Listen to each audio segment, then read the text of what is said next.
লাইলার সঙ্গে কিন্তু আমার খুব ভালো সম্পর্ক।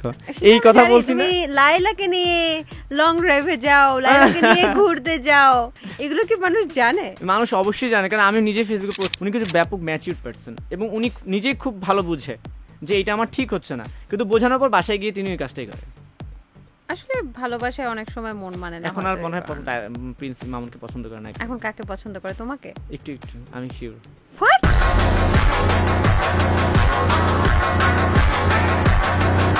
মেবি মানে লাইলা এখন পছন্দ করে, করতেই পারে, মানুষ তো পছন্দ করতেই পারে। পছন্দ করতে কি মানে লাগে নাকি কোনো কিছু? তৌহিদ আফ্রিদি থ্রেটিং বয়, কি সবাইকে নাকি থ্রেট দিয়ে বেড়ায়। থ্রেটিং বয় তোমাকে দিয়েছিল? হ্যাঁ, না আমাকে কোনো থ্রেট দেয়নি। আমার সঙ্গে আদৌ সম্পর্ক ভালোই ছিল আন্দোলনের আগ পর্যন্ত, আন্দোলনের পরও, বাট সামহাও বিশ্বের রাজনৈতিক প্রেক্ষাপট চেঞ্জ হওয়ার পর হয়তোবা দেশের বাইরে চলে গেছে, আমার সঙ্গে কোনো কন্ট্যাক্ট নেই। বাট মানুষ বলে যে উনি নাকি অনেকে থ্রেট দিয়েছে। ব্যারিস্টার সুমন আমার কাছে অনেক চালাক চতুর একজন মানুষ মনে হয় ওনাকে, প্রচুর চালাক চতুর। মানে উনি অনেক চালাক মানুষ, চতুর মানুষ, এবং উনি একটা জিনিস বোঝে যে কোন জায়গায় কোন বলটা থ্রো করলে বোল্ড আউট করা যায়। তুমি কি ওনার থেকে কি কোনো শিক্ষা নিচ্ছ? বিশেষ করে যেদিন উনি ইলেকশনে জিতলো, আমার এখনো মনে আছে হাজার হাজার মানুষ, যেমনটা আমরা 5ই আগস্ট দেখলাম না, আমি অন্যভাবে বসে বলছি না, উনি বাসা থেকে বের হওয়া গাড়ির উপর উঠলো, একদম মনে হচ্ছিল সিনেমাটিক দৃশ্য, উনি এভাবে আর এভাবে ছিল, হাজার হাজার মানুষ দাঁড়িয়ে আছে। ওই সিনটা না আমি সহজে ভুলবো না। শাকিব খান যখন বিয়ে করছে, কেউ কি জানতো যে অপু বিশ্বাসকে বিয়ে করছে? পরে কিন্তু অপু বিশ্বাস বাচ্চা সহ হাজির হয়ে গেছে। আরো খোলাসা করো না। খুবই পছন্দের একজন ক্রিকেটার, জেন্টলম্যান, এবং যার না কোনো নাই, স্ক্যান্ডাল তো না বলবো, যে মানে সাকিবের নামে কিন্তু আমরা শুনি মাঝে মধ্যে চট থাপ্পড় মারে ভক্তদের, কিন্তু মুশফিকের নামে কখনো একটু শুনবেন না, শুনিনি আমি। আচ্ছা, এবং সাকিব আল হাসানকে নিয়ে আপনি তুমি একটা স্ট্যাটাসও দিয়েছো, আমি শুনলাম যে ভক্তরা চর খায়। হ্যাঁ, আমি লিখেছিলাম যে সাকিব আল হাসান এতদিন নিজেই তার ভক্তদের চর থাপ্পড় মারতো, এখন হচ্ছে তার ভক্তরা এখন মানুষের হাতে মানে চর থাপ্পড় খাচ্ছে, ওরা যাবে কোথায়? জাগো এফএম এর অ্যাপ এখন পাওয়া যাচ্ছে অ্যাপ স্টোর এবং প্লে স্টোরে। আমি কিন্তু অনেক কথা বলে ফেলছি, যে কথা বলছি দিশামণিকে নিয়ে আবার একটা আগুন লাগবে। আচ্ছা আচ্ছা আচ্ছা, ঠিক আছে, তুমি একটা কাজ করো, তুমি যদি রিউমার না ছড়াতে পারো, আমার পরের যে নামগুলো আছে সেগুলোতে তুমি একটা বিশেষায়িত করো, ঠিক আছে? আচ্ছা, এটা করা যায়, এটা করা যায়, ওকে। খন্দকার মুস্তাক, ওই যে ওই মেয়েটার জামাই না? কোন মেয়েটার তৃষার জামাই, ওনাকে বিশেষায়িত করবো। বাট ওনার এই বয়সে তৃষাকে বিয়ে করা উচিত হয়নি।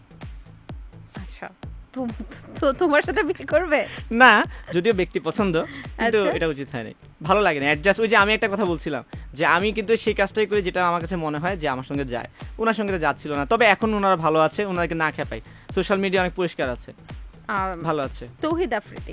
তৌহিদ আফ্রিদি থ্রেটিং বয়, কি সবাইকে নাকি থ্রেট দিয়ে বেড়ায়। থ্রেটিং বয় তোমাকে দিয়েছিল? হ্যাঁ, না আমাকে কোনো থ্রেট দেয়নি। আমার সঙ্গে আদৌ সম্পর্ক ভালোই ছিল আন্দোলনের আগ পর্যন্ত, আন্দোলনের পরও, বাট সামহাও বিশ্বের রাজনৈতিক প্রেক্ষাপট চেঞ্জ হওয়ার পর হয়তোবা দেশের বাইরে চলে গেছে, আমার সঙ্গে কোনো কন্ট্যাক্ট নেই। বাট মানুষ বলে যে উনি নাকি অনেকে থ্রেট দিয়েছে, এটা। আচ্ছা আচ্ছা, ব্যারিস্টার সুমন আমার কাছে অনেক চালাক চতুর একজন মানুষ মনে হয় ওনাকে, প্রচুর চালাক চতুর। মানে উনি অনেক চালাক মানুষ, চতুর মানুষ, এবং উনি একটা জিনিস বোঝে যে কোন জায়গায় কোন বলটা থ্রো করলে বোল্ড আউট করা যায়। তুমি কি ওনার থেকে কি কোনো শিক্ষা নিচ্ছ? না, আমি কোনো শিক্ষা নেই, বাট আমি তো ওনার সঙ্গে 23 দিন ছিলাম না ইলেকশনের সময়, ওনার এলাকাতে আমার ডিউটি পড়েছিল। 23 দিন ওনার সঙ্গে আমি সাথে ছিলে? হ্যাঁ, সাথে ছিলাম বলতে যে ওনার এলাকায়, হ্যাঁ, ওনার বাসায় আসা যায়, মানে আমার ওই জোনটাই ছিল হবিগঞ্জ 4 আসন। তো ওনার সঙ্গে ওনার পুরো হবিগঞ্জে এমন কোনো পাহাড় নাই যেটাতে আমার যাওয়া হয় নাই। তো ওনার সঙ্গে থেকে আমার আসলে ওনাকে পড়া হয়ে গেছে। তবে একটা জিনিস সত্য কথা, আমি জানি না কে কিভাবে নিবে, ওনার এলাকায় না উনি ভীষণ জনপ্রিয়। বিশেষ করে যেদিন উনি ইলেকশনে জিতলো, আমার এখনো মনে আছে হাজার হাজার মানুষ, যেমনটা আমরা 5ই আগস্ট দেখলাম না, আমি অন্যভাবে বসে বলছি না, উনি বাসা থেকে বের হওয়া গাড়ির উপর উঠলো, একদম মনে হচ্ছিল সিনেমাটিক দৃশ্য, উনি এভাবে আর এভাবে ছিল, হাজার হাজার মানুষ দাঁড়িয়ে আছে। ওই সিনটা না আমি সহজে ভুলবো না। ওনার একটা মানুষের কাছে উনি জনপ্রিয়, হয়তোবা বিভিন্ন কারণে মানুষ ওনাকে হেট করতে পারে, অপছন্দ করতে পারে, কিন্তু ওনার এলাকার মানুষের কাছে ওনার অনেক জনপ্রিয়তা আছে, এটা আমি নিজ চোখে দেখে এসেছি। আচ্ছা, মুশফিকুর রহিম খুবই পছন্দের একজন ক্রিকেটার, জেন্টলম্যান, এবং যার না কোনো নাই, স্ক্যান্ডাল তো না বলবো, যে মানে সাকিবের নামে কিন্তু আমরা শুনি মাঝে মধ্যে চট থাপ্পড় মারে ভক্তদের, কিন্তু মুশফিকের নামে কখনো একটু শুনবেন না, শুনিনি আমি। আচ্ছা, এবং সাকিব আল হাসানকে নিয়ে আপনি একটা স্ট্যাটাসও, তুমি একটা স্ট্যাটাসও দিয়েছো আমি শুনলাম, যে ভক্তরা চর খাচ্ছে। হ্যাঁ, আমি লিখেছিলাম যে সাকিব আল হাসান এতদিন নিজেই তার ভক্তদের চর থাপ্পড় মারতো, এখন হচ্ছে তার ভক্তরা এখন মানুষের হাতে মানে চর থাপ্পড় খাচ্ছে, ওরা যাবে কোথায়, এটা আর কি। কারণটা হচ্ছে ওই যে স্টেডিয়ামের সামনে গিয়ে আমি অবশ্যই আগে আমার দেশের স্বার্থে কথা ভাববো। আমার দেশের স্বার্থে কথা ভাবতে গেলে আমাকে বুঝতে হবে যে যেন আমি আইসিসি নিষে থেকে না খাই। তো সাকিব আল হাসানের ভক্ত থাকবে, রেসপেক্ট করি, হ্যাঁ সম্মান করি, যে বললাম যে ব্যক্তি সাকিবের থেকে কিন্তু ক্রিকেটার সাকিবের ভক্ত আমি পছন্দ করি, কিন্তু যখন সাকিবের ভক্তরা স্টেডিয়ামের সামনে গিয়ে এই কাজটা করলো তখন সবার আগে আমার মাথায় আসছে যে এখন যদি আইসিসি আমার দেশের ক্রিকেটটাকে নিষেধাজ্ঞা দিয়ে দেয় তাহলে এই দায়টা কে নেবে? সাকিব আল হাসান নেবে। ওইখান থেকে আমি কথাটা লিখেছি। আচ্ছা, লায়লা লায়লাকে সবাই কি জানি বলে, বুড়া বেটির জামাই না কি জানি বলে। বুড়া বেটির জামাই? না কি জানি এটা বলে, আমি কি জানি। না আমি তো লায়লাকে লায়লাই বলি, তুমি আবার কি বলো? না, লায়লার সঙ্গে কিন্তু আমার খুব ভালো সম্পর্ক, এই কথা বলছি না। তুমি লায়লাকে নিয়ে লং ড্রাইভে যাও, লায়লাকে নিয়ে ঘুরতে যাও, এগুলো কি মানুষ জানে? মানুষ অবশ্যই জানে, কারণ আমি নিজে ফেসবুকে পোস্ট করি। আমি বললাম না মানুষকে আমি কনফিউজ করি। মানুষ তো সুগার মামি খুঁজতেছো? না আমার কোনো ইচ্ছা নাই তো কোনো ইচ্ছা নাই। লায়লার সাথে তোমার সম্পর্কটা কেমন? লায়লার সঙ্গে আমার খুব ভালো সম্পর্ক, ব্যক্তি লায়লা, ব্যক্তি লায়লার সঙ্গে ফ্রেন্ড বলবো না, সম্পর্ক ভালো, আন্ডারস্ট্যান্ডিং ভালো, কাজের খাতিরে না আন্টিও ডাকি না, আমি কিছুই ডাকি না। তো যেটা হচ্ছে যে কাজের মাধ্যমে পরিচয়, এবং আমি গিয়েছি, কিন্তু আমি লায়লার কাজের জন্য পরিচয়, মানে এখনো কি কাজের মানে কলিগ না, ওই যে ইন্টারভিউ নিয়েছি আমার কাজের স্বার্থে হচ্ছে বিভিন্ন ঘটনা, যখন মামুনের বিরুদ্ধে মামলা হলো লায়লার বিষয়টা। কিন্তু এই লায়লা একটা বিষয় না আমি মিল পাই না, সেটা হচ্ছে যে আমি যখন লায়লার সঙ্গে কথা বলি আমার কাছে মনে হয় না উনি অনেক বুঝে আন্ডারস্ট্যান্ডিং একজন মানুষ, ঠিক আছে, কিন্তু যখন উনি যে কন্টেন্টগুলো ছাড়ে না, হ্যাঁ ওগুলোর সাথে না ব্যক্তি লায়লার কোনো মিল নেই। উনি অনেক ম্যাচিউরড একজন পার্সন, হ্যাঁ ম্যাচিউরড পার্সন। আমি সামনাসামনি কথা বলছি, যাচ্ছি, এটা করা কি ঠিক হচ্ছে না, দেখি যে না অনেক ভালো ভালো কথা বলে, মানে পরামর্শ দেয়, সাজেশন দেয়।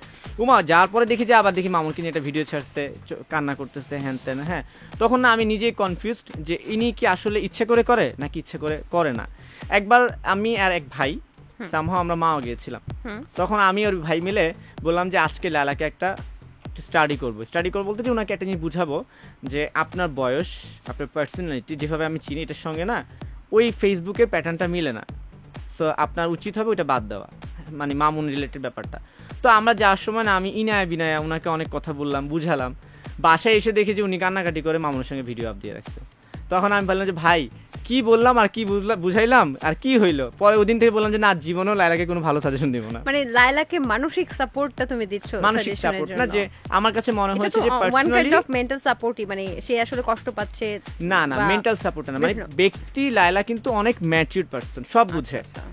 মানে আমরা যেরকম স্ক্রিনে দেখি না যে ফেসবুকে মানে লায়লা বলতে প্রিন্সের জন্য পাগল, হ্যাঁ কান্নাকাটি করছে, অবুঝপনা করছে, বিষয়গুলো এমন না। আবার মাঝে মধ্যে মনে হয় যে এরকম একটা, উনি তো অবশ্যই বয়স হয়েছে, উনি নিজে বলছেন 48 মেবি, তো এমন বয়সী একজন মহিলা কিভাবে এই ধরনের কাজ করতে পারে, এটা কিন্তু মাথায় ঘুরে, তাই না, অনেকে মাথায় ঘুরে। কিন্তু আপনি যদি বা তুমি যদি, আমি যাই না কখনো লায়লার সঙ্গে তোমার কথা বলা হয়েছে কিনা, আড্ডা হয়েছে, উনি কিন্তু ব্যাপক ম্যাচিউরড পারসন, এবং উনি নিজেই খুব ভালো বুঝে যে এটা আমার ঠিক হচ্ছে না, কিন্তু বোঝানোর পর বাসায় গিয়ে তিনি ওই কাজটাই করেন। আসলে ভালোবাসায় অনেক সময় মন মানে না। এখন আর মনে হয় প্রিন্স মামুনকে পছন্দ করে না। এখন কাকে পছন্দ করে? তোমাকে? একটু আমি শিওর, হোয়াট মেবি, মানে লায়লা এখন পছন্দ করে, করতেই পারে, মানুষ তো পছন্দ করতেই পারে, পছন্দ করতে কি মানে লাগে নাকি কোনো কিছু। আচ্ছা, তো এখন what is the future plan? No future plan with Laila? না, নো ফিউচার প্ল্যান। আমরা কি দেখবো কতদিন পরে লায়লা ভিডিওতে এসে, লাইভে এসে তানভীর হাসানের জন্য কান্নাকাটি করতেছে? এবং আমি এইটুকু শিওর বলতে পারি লায়লা এই ভিডিওটা দেখলে ক্লিপসটা কেটে সে নিজে আপ দিতে পারে। আচ্ছা, সামথিং না নাথিং সামথিং থাকলে সবাই জানে সমৃদ্ধির সঙ্গে।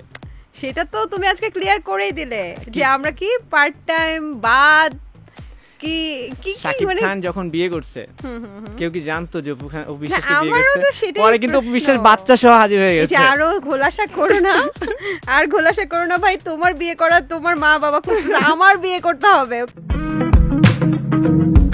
Jago FM 94.4